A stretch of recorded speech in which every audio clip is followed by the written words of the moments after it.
Just waiting for the stream to go live.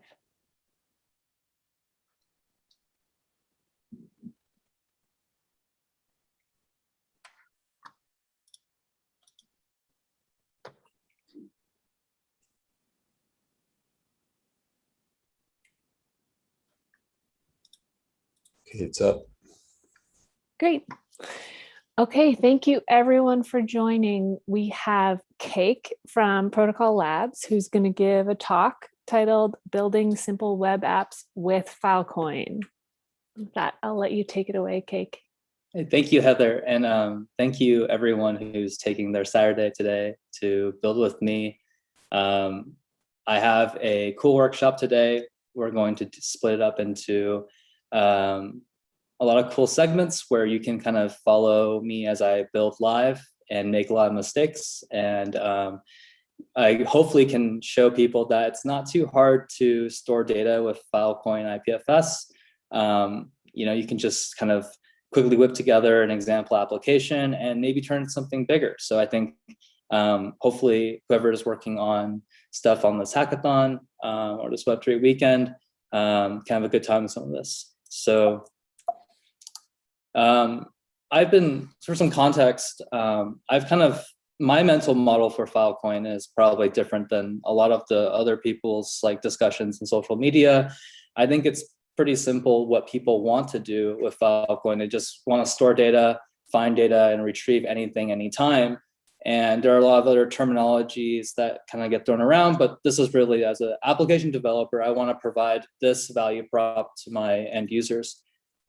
And so just a quick reminder, everything we do is open source, and I'm really happy to help and give you all our time. I'm a total nerd, so all I do is really program all the time, and I'm more than willing to just, help you work through these projects. So, check us out online. There'll be links later. And also I want to give a quick plug from my sponsor. We have micro grants. And so if you're building something really cool with IPFS, Filecoin, P2P, we'll go into those topics later. There's $5,000 to take it to the next step. So, you should definitely take advantage of this. You don't have to work alone in a room by yourself. You can reach out to us and get a grant, get some help.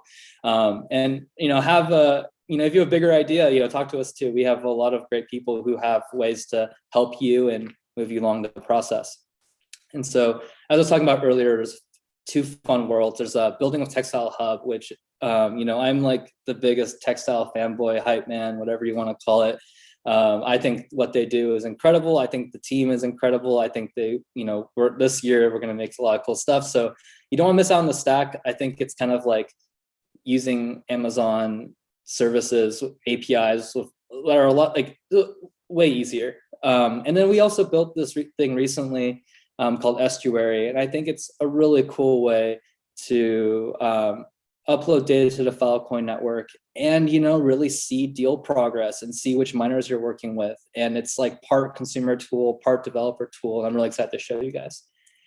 So build Textile Hub.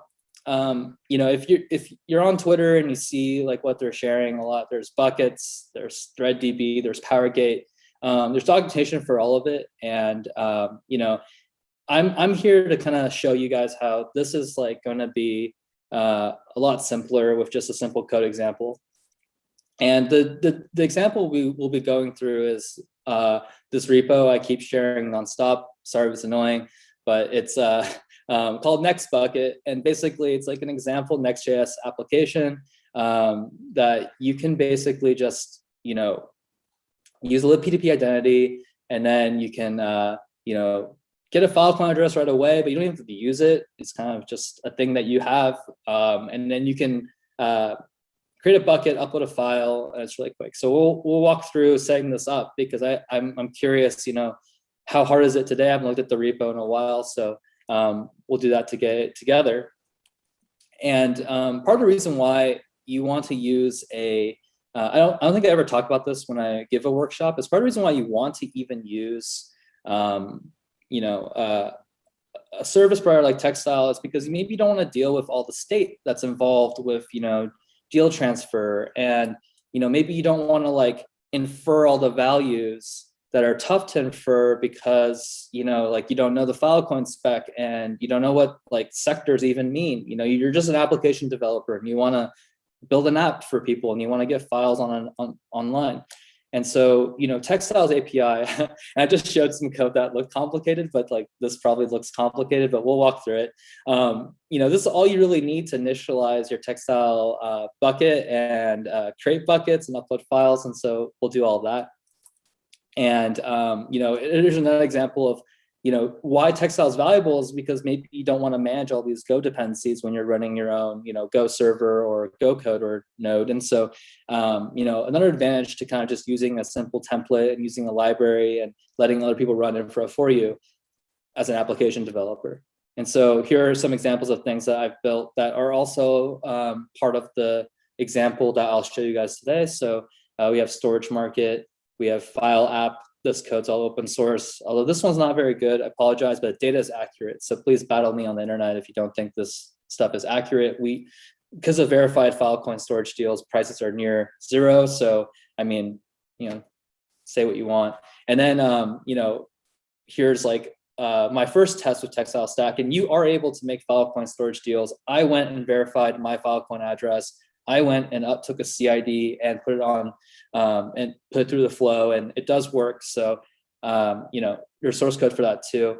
So without further ado, let's do it. Let's get into the code. And so I'm gonna take a break from my presentation. I'm using Nova. It's kind of I know Sublime Text 4 is going to be available to developers soon. And so, or I think it currently is, but I use Nova and you can use any IDE you like. Here I am at the application research repo. And right here, if I click on next bucket, people are wondering, okay, Jim, like, what are you going on about? Like, what is this stuff? They'll read it. You know, why would I use this gem? You know, you want to put things on IPFS easily. You love using Textile. Well, you might once you start using this. You can use any gateway to retrieve your CID. You know, CIDs are the whole topic you have to understand later if you have no idea about the IPFS ecosystem or anything involved with it. MetaMask is probably like a foreign concept unless you maybe came from Foundation, you used MetaMask to authenticate there. And yeah, so let's just do this. So there's some setup steps. This is probably where most people turn away. You know, this whole git clone thing, this whole environment variable thing. Gosh, what is that? Secrets? I don't know. So I'm just going to go here. I'm going to use this template and I'm going to do it in my own repo. And I'm going to be like my cool storage app. And this is a cool storage application. And I'm going to create a repository from template. Cool. Let's hopefully this goes quickly. And there's going to be a lot of like painful breaks during this. Things take time to load. Cool. So code. I'm going to clone this. And here's my terminal. Here's where I do software development. It's the real deal. As interesting as it is, I guess. I'm going to do git clone my cool storage app. I'm going to go to CD my cool storage app, and I'm going to ls. And you can see all the files here that I have in this. That's kind of neat. So yeah. What are the steps?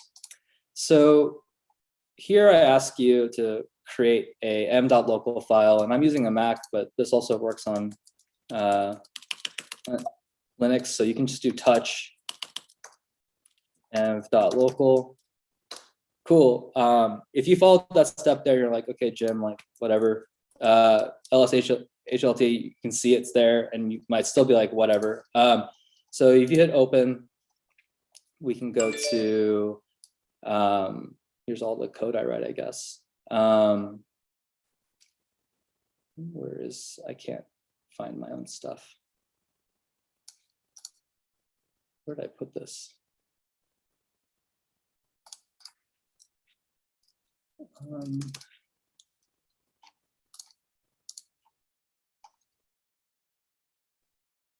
Oh, sorry guys. Cool. So here's the app. And then here's your m.local file. It's empty. I'll just copy and paste this in. And gosh, I need to get these keys, right? Because I need these secrets to run this web app. And so I'm gonna do what Jim says and go here. And this version might be out of date. So I go to releases, and there's 269 by Sander Pick, really cool guy. Does a lot of really cool stuff. And I see like, okay, cool. There's billing, buck, I don't care, hub. I need this hub thing. So I'm gonna go to the hub, and I'm just gonna click this. Cool. It's on my desktop.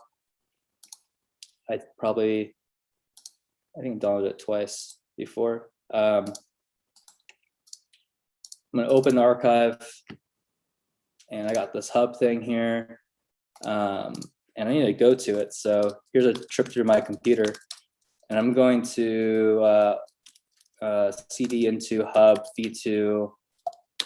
I'm going to ls see all the files. Cool, there's an install. So here's how I install it, and it moved the hub to this right here. And so I should be able to just type hub, right? Like it should just work. And hub is an application, an app downloaded from the internet. Are you sure you want to open it? Yeah, I want to open it. Cool. And so it lets me do all this really cool stuff. I need to log in. So I'm gonna do hub.login, and I'm gonna use my Protocol Labs email. Please don't send me stuff that email.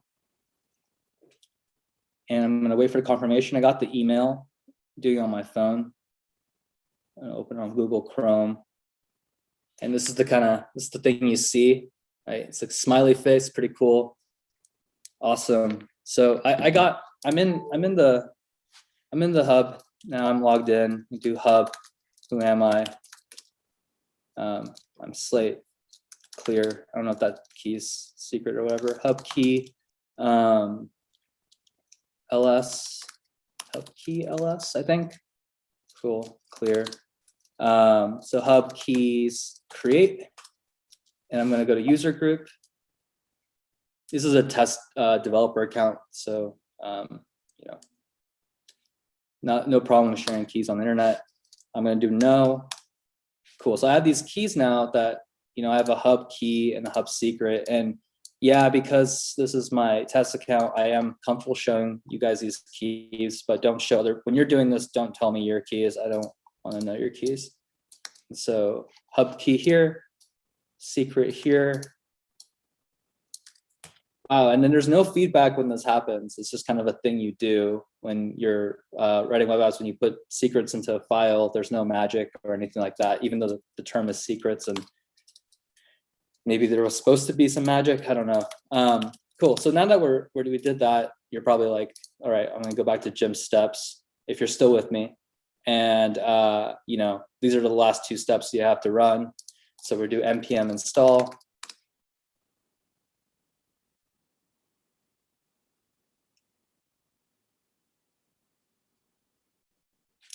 And then we're gonna do npm run dev.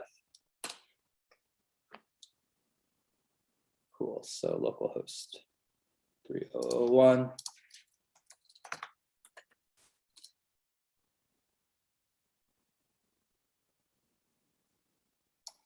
And voila, we have the app running on our screen. For a first-time developer, you're probably like, what is going on here? It gives like 3 columns. There's the name of the boilerplate or template. There's create or set token. There's use token. There's a make file and storage deals, bucket archive history. That's a lot, Jim. Yes, it is a whole bunch of stuff here. So let's go through each of them. So in this API, we have add file, create, delete, and list. We have Filecoin. We have archive, which is another way of saying make storage deal. Get address, get archive history. That'd be like looking at your deals for a given CID, and then token generate. And so when I click on generate, I'm actually calling this code here. And it's designed in a way that I think the reason why I use Next.js is, this is a really simple thing to read. You can go here and you can look at the textile functions if you like, and create bucket or list buckets. They're all, here, just kind of the simple function. if you read Textile's docs, you'll probably end up at this point where you'll have like to figure out this setup, and those are just 2 secrets that we added, earlier. So I'm just going to generate a libp2p token, and you can take this libp2p token and you can put it in a database, or you can not use a database and just have the user keep it. But what you can do with it is you can authenticate to the Textile Hub with the keys that we provided, and through here you will actually initialize this as a new user account where you have a Filecoin address, and you can verify this Filecoin address by clicking this link. It's you'll have to do some steps. You have 0 Filecoin, and you have a link here. If you click this, it's actually an IPFS block. So you can see there's a textile seed. If I click on data, you can see that this is with the contents of that bucket. And let's add a file to the internet. So let's go to temp of temps. I don't know what's in here. Let's see. I'll take my Estuary folder. And this ping looks cool, I guess. So we'll open that.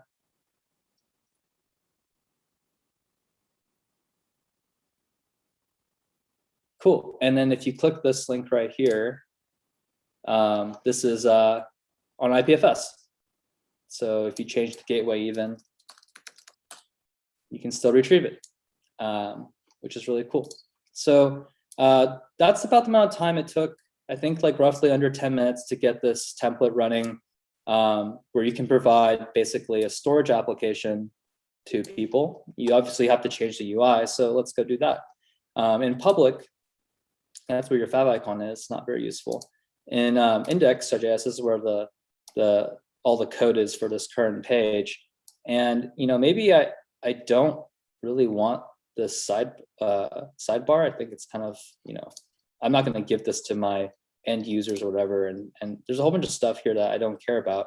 So, you can just delete components and that'll throw, right? But you can do this. And hopefully, yeah. And so you can just get rid of the whole thing.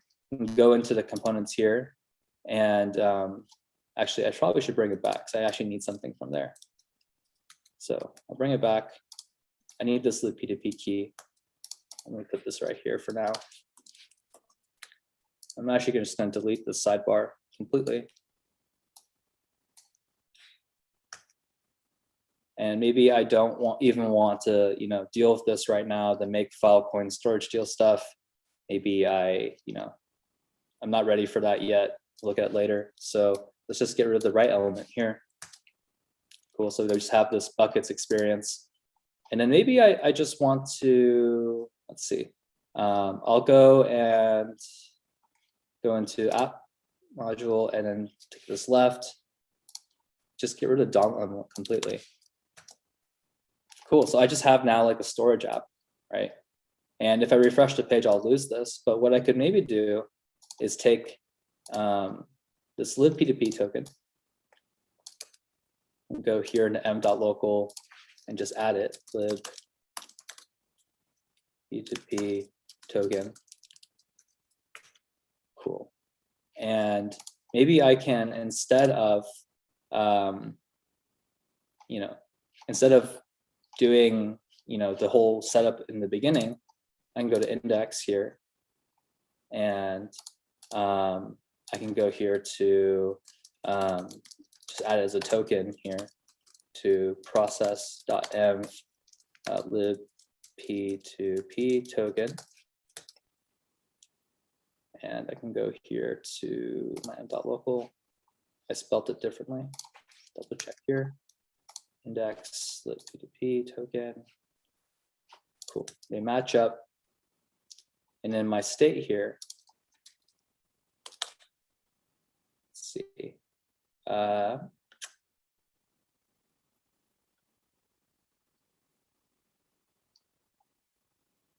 Let's just try this. Token is this props token. And I need to change one other thing.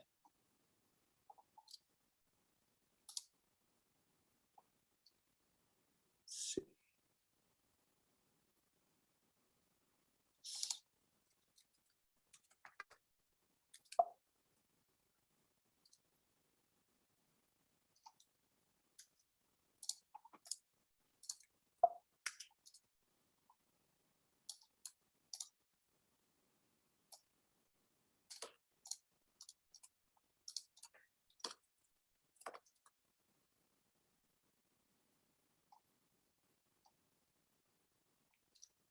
Just take all this, do props.token. Then we can kill this sidebar.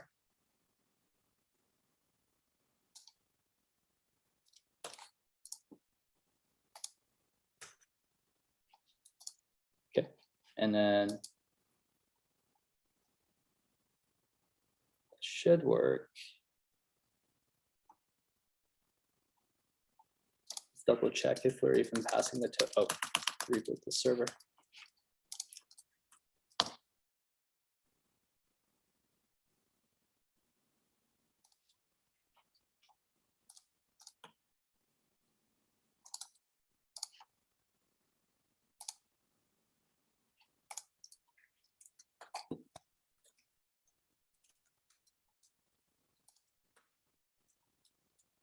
We're not passing it down because I did not restore this. So token process env P2P token.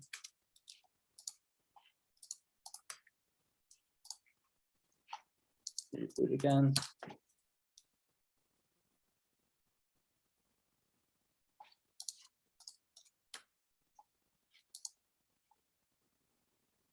Cool. Yeah, it's there. Sorry about that. We take in the state that would happen later on, and we basically put it here. It's in a loading state right now, though. So there's something I didn't do, which have a look here.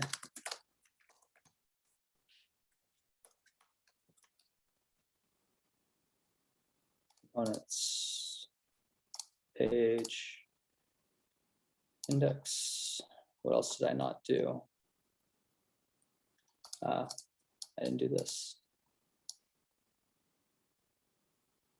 I didn't get the Filecoin addresses, and I didn't list the buckets. So that's something for me to do.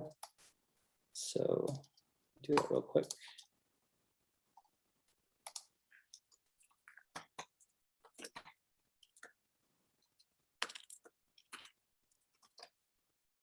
I'm already doing that, so I don't actually need to do it here.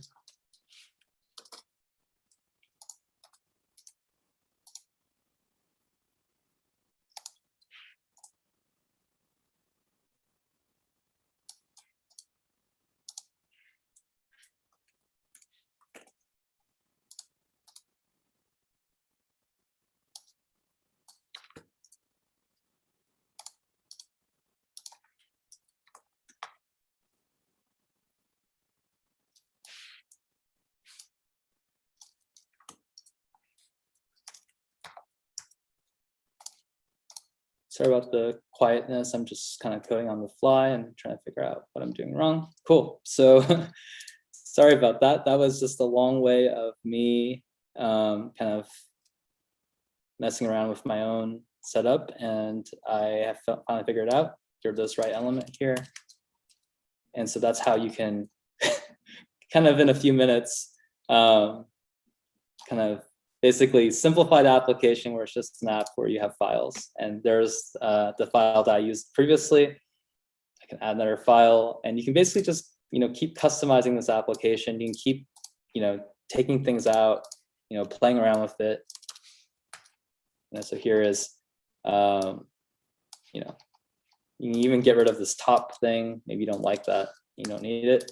Cool. So now it's just a storage application. You can even go here and change this to, let's have a look in content, buckets, right? Maybe I just want to say like global Web3 weekend storage application of the future. Cool. Right. So like just changes real time. So that's a quick demo of basically how you can use this example like this to, customize it, make it a hackathon project. You have file storage, it's working. If you take the libp2p token, you can basically turn it into like a simple app where anyone can add a file. You can, share these files on the internet really easily. You have links to do it. Adding a file is super simple, and hopefully that's really helpful. And there's more examples like this. If you like this example, I hope I sold it well. But if you go into, we have the file app source code is here. Next storage deal is here. So if you go to next storage deal, you can check it out here at Storage Market. It's a way to just take any CID and pin it to the Filecoin network. So I can go here and I can take this CID, although they're not going to like how small this deal will be. So this is not going to work. But take the CID and double check its contents, right? And so, yeah, it's on IPFS. Cool. I can pick a miner. I just have this miner here already. So F0119336. I can make a Filecoin storage deal. And then I can afterwards, if that succeeds,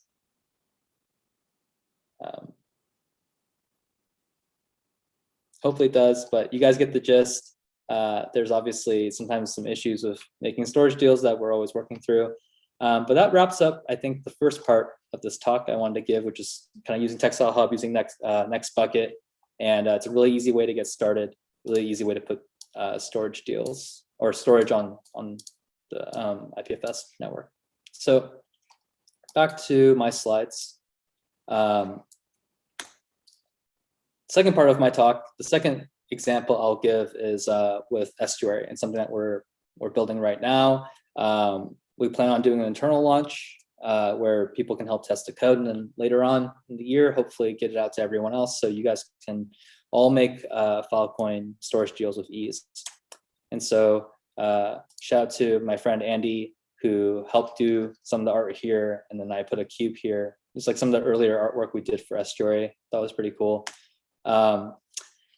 Estuary is automation tech. It allows anyone with public data to store and retrieve it using a few API calls. It's for infrastructure operators, for developers, for Filecoin users. So the previous example was kind of for application developers who kind of just wanted to build simple apps, and Textile services they provide are absolutely outstanding for that. But Estuary gives you a lot of details as a developer about what miner my data is on, and the receipts and the status and all the data, and we're going to walk through all that. So can't wait to show you. It's a full end-to-end service, so you have all of the stack that we have, including documentation, including the website, including the node. You can run it yourself, and you can provide the exact same service to someone else if you want to. And so there's docs. I read out everything in a lot more detail. So everything I'm saying is probably a lot more clear if you want to check it out. And we have a lot of API endpoints that you can expose to other people, or you can run for just yourself, that will be documented soon, that make expand the functionality of your applications.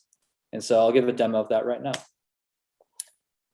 So if I go to Estuary documentation right here, one thing we want to do differently with documentation this time around is we want you to be able to run the code on the side and get the curl commands. So with all of the Estuary endpoints of our hosted Estuary node, you can just run them in the browser, command line. So there it is. You can just copy and paste them. It's really simple. And Estuary is kind of a brand for two separate things. So Estuary Tech, the website, is our hosted node that we allow people to come in, create Filecoin storage deals, and all of the Estuary stuff is available for you open source, so you can run it yourself. And so what you're looking at right here is documentation for if someone else is running an Estuary node, you can read through these docs and kind of get a sense of how to interact with their API wherever they host it, whatever domain name they put it on. So, I'll let you read this yourself, why you should care. Estuary is not different than IPFS. I updated that just a few moments ago, but how does Estuary use Filecoin IPFS? It has a lot of the components that are in,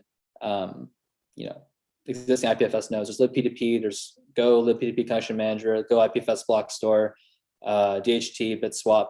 But what's different is that we've integrated a lot of the other Filecoin modules, and we use Lowe's gateway to read information about the chain and publish messages. We have a Filecoin client that we also are open sourcing that you can use to do a lot of Filecoin operations. There's a Filecoin wallet for automation and escrow funds, automated replication until 6 deals are active and on chain. And this value is configurable to whoever's running their own Estuary node. Deal estimation, automated Filecoin retrieval if the CID is no longer pinned, bandwidth tracking, miner logs, performance tracking, and deal lookup by ID. And so some of the stuff is actually exposed on our website. If you go here to Estuary Tech, you can see that we keep a public listing of all the miners that we work with. If we suspend a miner because we can't make deals with that miner, we'll actually go and suspend them, and they can check and they can look at their errors. So here you can see that error logs are public, and we can help work with the miners. The miner concept is kind of interesting because for someone who just wants to upload data to the Filecoin network or to IPFS, they don't care about any of these miner or network type things or protocols or what stack you use. They just want a product. But if you're working on providing these tools or these services or platforms to people, you do have to care as a builder. So here is kind of like the way that we kind of are able to debug and look at deals and kind of see which ones succeeded, which ones failed. We have the stats here for every miner, so you can see with this miner we have had no deal success, but we know their latest version, we know how much their deals cost. Again, Filecoin is pretty cheap if you're verified, but even if you don't have a verified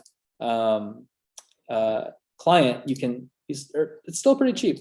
They set the prices pretty low, and then what they're asking for is at least 16 gigs when you upload a file there. So, and here's an example of, I can just show you in some of our examples as we're doing our testing right now. This is a deal with 6,951 files, and you can see that a few are active on chain and a few haven't made it, but we're actively debugging this.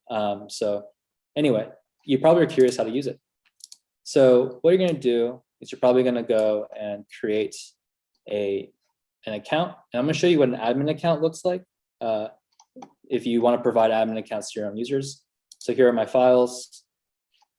Here's upload a file, or use a CID instead.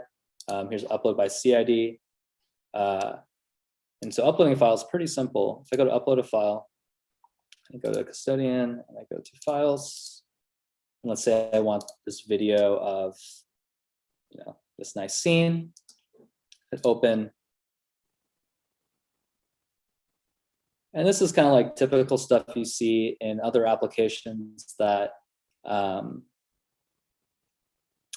provide file uploading. Cool, and it's already on IPFS here, so if you visit this dweb link, it should show up immediately. So it's pretty quick. And if you go here to the view staging area, you can see that we're going to wait a little bit before we make a Filecoin deal with it. When you go here, after a few hours, you'll see that these are previous attempts of me uploading files and then getting it on chain, where you can see the status here. You can see proposal receipts here, and you can also see once it's finally on chain, the Filecoin deal receipt. So if you wanted to prove to someone like, hey, this is going to be on the Filecoin network for a year, starting Thursday, May 27th to May 15th. Here's how much it cost me. Here's what the miner had to do as collateral to store it. And so, yeah, so this experience right here, the reason why I'm showing you is because it's all accessible through the API. And so I'm going to go here to the API keys, and I'm going to generate one. And I don't care if people see this because I can delete all these keys anyway. So I always delete these after. Just revoke API key. And you can use this API key to do some cool stuff. So I'm going to keep this on my clipboard and go back to the docs. Cool. So all of these examples here are editable. So you can go here to this line and do API Estuary.tech and just type in help. And you can just change these and play with them. And you actually can write out, even like a miniature app in this little section. So the first thing that we do when we're trying out Estuary is we need to get an API key. And we'll do that here. We'll follow these steps. And so you'll need to create an account on Estuary.tech. If you want to create an account and you want an invite and you're serious about storing meaningful public data, click here to get an invite and fill out this form. And I'll get back to you real quickly and give you an invite key so you can use Estuary's API to upload files during the hackathon or whatever. Set up an example application. Use API, you should set up an example application. You can use our Nexus or our Origin repo. Origin's really cool. It's a static site kind of template that is using Vite2 and Vue3 and TypeScript. And so we're not only a React camp here, Chris Waring did an incredible job busy setting this up. So if you are, you want to build a static site deployed to Fleek, you can totally use this. And we're improving it week over week. So watch this space. But yeah, so once you have an invite, sign to Estuary, you'll create a new account, you'll generate an API key, and then you'll test your API key. And so I went and generated an API key here. And what I'm going to do is I'm going to replace this with API key, and voila, it just works. I'm able to access my Estuary account information right through here. And then if I want to replace this, I can't, so that's not an edit field, but I can go and I can prep it here. So this is really hacky, sorry.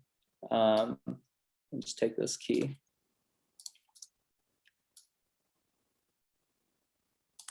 I can also do this by the command line, and it just works. So all our documentation allows you to kind of play with it, modify it, so you can easily do something like this. And upload your first file. This is really cool. So with the API key, once you have it, so let's copy and paste this back in. You'll see that you can take this little GUI, this example, and uploading a file to Filecoin is as simple as going here. Let's take this Nature 6 video. Seems pretty cool. Nice trees. Hit open. And I kind of like hacked together a little, probably like the least amount of effort progress response I can. So here's the progress in bytes. And when you go back to your UI and you go to staging, the file is there. So it's really easy. It's really, really easy to upload files to the Filecoin network.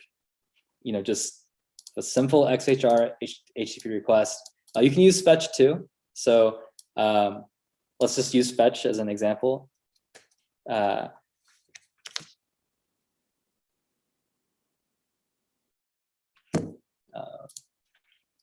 Dietrich asked me if he understands correctly that the next buck example you started with is basically a quick start toolkit for building textile-based application, and the answer is absolutely. It is totally a quick start toolkit for building textile-based application. So I can just replace all this. If you don't like looking at XHR HTTP requests, you want something more simple. And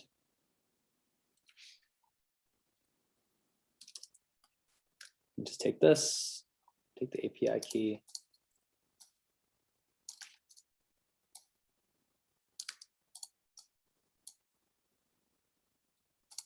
So it's even, you don't get any logs from this, but at least your code is more reduced. So if you didn't like what you saw earlier with XHR request file is messy, you just want to use fetch. Here's an example of fetch. Let's choose another file. I'm gonna choose a small one because I'm not sure how long it will take. It's a nice video here, and hit open. And there's no response because I don't have any code to update that we did this. But I imagine that if I refresh this, it's there. It's cool. So the file is there. And that's another example of how easy it is to get, of course, it's going to take a while to load, how easy it is to get files onto the Filecoin network. And so simple as that. And then obviously from this point, you're probably going to want to list your files. I mean, you got an API key, you're uploading a file, and you saw that the file is uploaded. You probably want to list your files. You can go here, replace this API key. And so here's an example of the output that you'll get. And ta-da, you get a list of every file you've uploaded. So with these three simple API endpoints, or I guess 2 API endpoints, and then getting an API key, you are uploading files to Filecoin, and you are also listing your files. And you can easily retrieve them through any IPFS gateway. So hopefully they demystifies like the difficulty and complexity that usually exists out there for anyone who wants to upload files. I know that some people are like, it's really hard, but here's a live code example you can play with in the browser that allows you to do it. Now you're probably wondering like, okay, well, Jim, that's all nice, but I want to see like the deal status. Like, I want to actually understand like, what deals you're making with miners programmatically. I don't want to look at a GUI. And so I can take this ID here, this 14, and actually, let's see, I like this NASA space elements. Maybe I'll pick a bigger file. Oh, nature videos, I like this one, 54. And I can take this right here and then go to this one, and I can click on modify this, as simple as that, 54. And I can take the API key that I had, this API key, and I have all the deals now. And so I know everything about the deal. I know everything about the transfer. And I also know that this deal is not on chain based on this. So as a programmer, it's just super useful, really easy just to get this information from any application that you have. A fetch call is not a crazy thing to do. All you need to do is just have the API key and you have your deals. So you can put this in any app, and you can make an app about deals, about like your deal success rate if you want to. You can take this information, do whatever. And there's a lot of other endpoints. Like we have endpoints that don't require an API key. So this is like the amount of storage that your Estuary node that you're running. So in our context, it would be the Estuary node that we're running for everyone on Estuary Tech. And so this information right here is that this API endpoint is a state endpoint that's powering this right here. We're at a terabyte of storage. We're at 29,000 files stored. If you want to look at a specific miner, you can just do it from API here. You can even take this line just as shown before and curl it here. So nice and simple. And the same goes for deals of a specific miner, any miner. We can take a look at the Estuary front page and maybe find like this F02401 looks cool.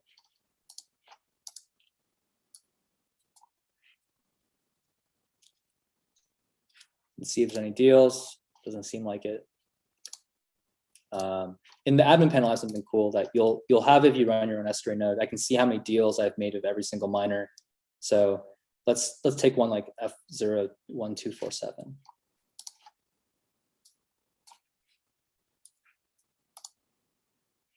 Type it in right. F01247. Cool. You can see all the deals. Let me take a quick break real quick to answer some questions. Following the steps in Jimmy Lee my cool storage app in hub key creation, I get asked require signature authentication recommended. Does yes, no matter here? Not for our case. In our case, it's just we're not letting people interface with this key directly. Like the people consuming your web application are not going to go and interface with the public key at all. They're not going to see it ever. Only you will see it. So it should be, that doesn't matter. Next bucket example is basically a quick start toolkit to building Textile-based app. If you look at dependencies in next bucket, it's just really small amount of dependencies. This is the only Textile dependency we have, and everything else is really compact. In a lot of other apps, you'll see when you're starting out, you have like a ton of dependencies, like maybe up to 15 or 20. This is pretty simple, and you can probably do away with a lot of these if you don't want them. I mean, if you don't want to use Next, even like you don't want to use React, just delete the, like just build like a static website, you know, and just use these. So, or if you don't really want to do like my uploads, I added my upload code here. So if you're adding files, we use busboy. It's pretty simple, but maybe you want to do something else. You know, just delete those, and the whole setup ends up being pretty minimal dependency. And then origin is something you can definitely use standalone. So I'm hoping that Chris will, you know, show you guys later how to do stuff with origin. It's really nice and clean setup that does a lot for you. And yeah, so here are a few more API endpoints, and love to get some feedback on whether or not these are useful or not, whether or not, you know, we should add some more stats and deals. And so another thing is like, you know, you can just take what you've been doing right here with the deals. Let's say, let's go back to listing my files, and I'm going to use this example. I'm going to go back to content and just grab this. Replace with API key. And, you know, I have these IDs, and I want to get specific information about a specific deal on a specific miner. And so what I'll do is, let's grab this nature videos one again, change this here, and take my API key. And I'm going to show you guys how I kind of, you know, debug this. So each of these deals have a deal ID, right? And maybe I don't, you know, I don't see the endpoint I want here. I'm kind of like, gosh, you know, there's only a few things here. It seems like there's not much you can do. And really that's my fault, because I haven't written the API docs for pretty much all the things you can do. So one thing you can do, if you don't want to wait for me, is go here to github.com application research. And you can go to the Estuary repo, and we haven't written anything here. So it's going to be cryptic. You can go to handlers, and you can see that the endpoints are all here. And maybe there's something you want to do. So you have the content, right? And you want to find out in the deals, you want to get like the info about the deal specifically, just that specific deal. And so you can take this info, deal ID, and deals endpoint.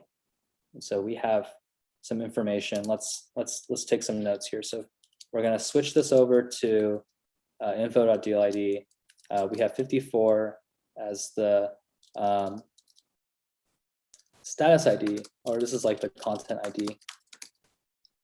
And then we have our off token here, just so we don't lose it in case we need to change it. And so I want to get more information about 697. So I'm gonna do this. And so like I did earlier, I looked at this right here, and you can see the implementation. Like we don't, everything is open source. You can see how we do everything. You can find the code here. This is all we're doing to get deal info. State market storage deals is where we get the information for it. Go here, and let's change this. So deals, and the only reason why I know to do that is because every group is labeled as such. So here's deals, and this endpoint belongs to deals. So deals, info, and then I know the deal ID is 697. And it's not returning anything. So look again, deals, info, that's correct.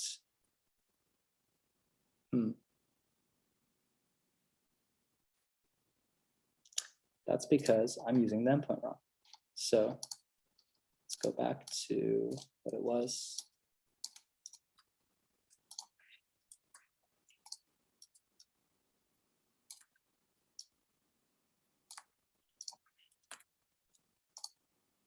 And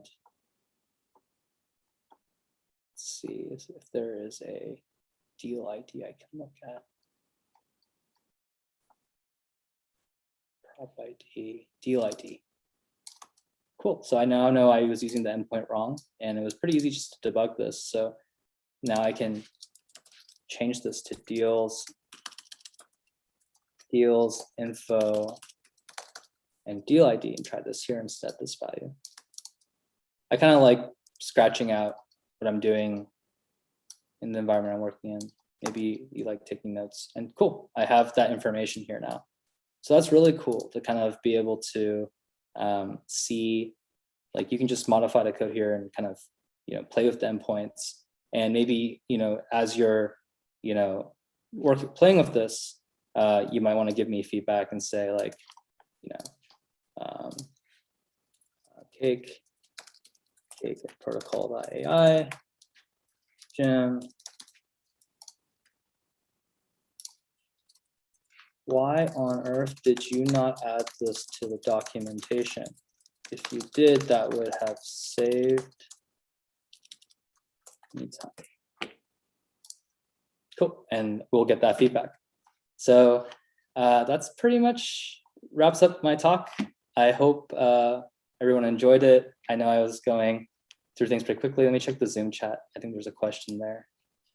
There's a lot of questions.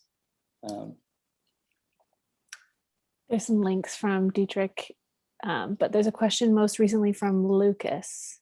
I don't know if you can see that. I can relay it here. Okay, yeah. So I love these questions. On your local IPFS daemon, that's like total control, right? So you're paying your electricity bill cost, and you're paying for ingress if you're going to open that up. So if you're going to like let traffic come through, and so maybe you don't like the ingress costs on Azure or AWS or Google, spacing on their GCP, sorry. And maybe you just want to manage all that yourself and run your own IPFS daemon. I totally recommend you do that. But just so you know, the IPFS code that you're running might not be fully integrated with Filecoin stuff. So you might end up with a setup, or if you're not super technical, you might have difficulty stitching it all together in a way that is a reliable thing. So we're just trying to find a better way to do it. And the way we do it is through exploration and through implementing things that work better than the existing stuff. So there are many ways to answer your question 4 related to your question 1 of doing all this. And we're one of many. A lot of the providers we work with have great solutions too. There's a lot of really smart people trying stuff out, and we're standing on the shoulders of giants, learning from them, and also trying our own stuff. Other servers like Pinata is awesome. Like Pinata, I think you meant Pinata, but you said Pinata. So I'm hoping it's Pinata. I don't know Pinata, but that's also a cool name. I just don't know them. So yeah, like Pinata is awesome, and they are very similar to Textile, and they also work with each other. Like they all shared what they're learning together, and it's great. So you can't go foul using a service like that, because every time we learn something, we share our knowledge together, and then it aggregates and helps everyone out in the ecosystem. It's not like other like kind of traditional Web 2 SaaS industry warfare, where it's kind of like everyone's trying to keep their IP against each other. We're actually really helpful, and so nothing can go wrong there. You just have to deal with their pricing. If they set up a pricing thing that benefits them based on what they provide. You might like their service because it's cheaper. But when it comes to being in good hands and being taken care of, you can totally trust them, and definitely Textile as well. Dealing with Filecoin miners, depending on who you are, right? Like, so if we look back at the beginning of the talk, and sorry, I was all over the place today, and I apologize, but we're for infrastructure operators, developers, and Filecoin users. And what I mean by that is, maybe you don't care about miners and you don't want to look up every single miner. It's a lot of miners. There's actually like 7,000 miners, but I think there's only like a little bit under 3,000 like that are reliable, easy to work with. And so, I parsed through 3,000 Textile miners and 2,247 FilRep miners, and I look on these lists and I can see like, these are this might not be fun for people. Like, they might not want to see like how, all the miners are participating in the Filecoin network. They're not developers. They just want like, hey, I have my data. Hey, I want to do something with my data. I want to make it available to everyone in the world, and so dealing with Filecoin miners is not fun.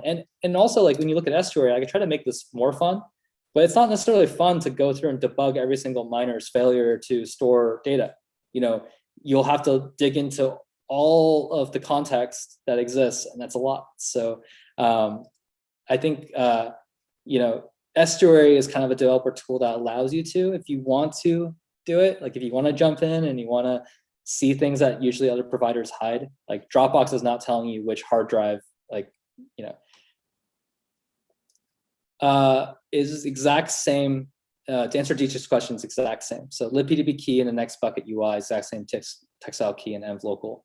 And so the reason why I did that in that example is to show people, like, if you just want to not have that authentication portion, you just want to show a simple app. I think it's still up. I hopefully didn't kill it. So localhost 001, it's still here. This is the app we built together, the F Global Web3 weekend storage application for the future. Take a little bit to load, but really easy way to get a bucket set up. See, we have our bucket and your data is still there. So you can easily create a key and create a simple application using Textile. And then you can do a storage deal later if you like. We can take this CID here and we can use Estuary to I'll log into my account to the local version because this account is, of course, Lucas, thank you for asking. I know there's a lot to go through, so I'm always refining my delivery, but there's a lot of content and I'm trying to keep it approachable, but there's a lot of stuff. So yeah, back to this example, I can just take this CID.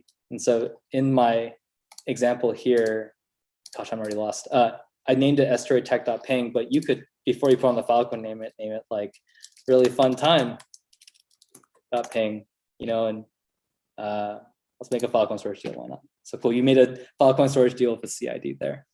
So all this stuff is interoperable, even though the first example, the first 30 minutes was working with Textile Stack, and that's one ecosystem in itself. It also is part of a greater ecosystem where these CIDs can be used to, move data around, and yeah, it's a lot of fun. So if there are any other questions, thank you for spending an hour of your Saturday with me. I hope it was fun. Yeah. For sure. Thank you so much, Cake. That was an awesome workshop. Exciting stuff. Thanks everyone for joining. If you have any more questions for the Protocol Labs team, don't hesitate to reach out on Discord. They're hanging out all weekend. And yeah, excited to see what you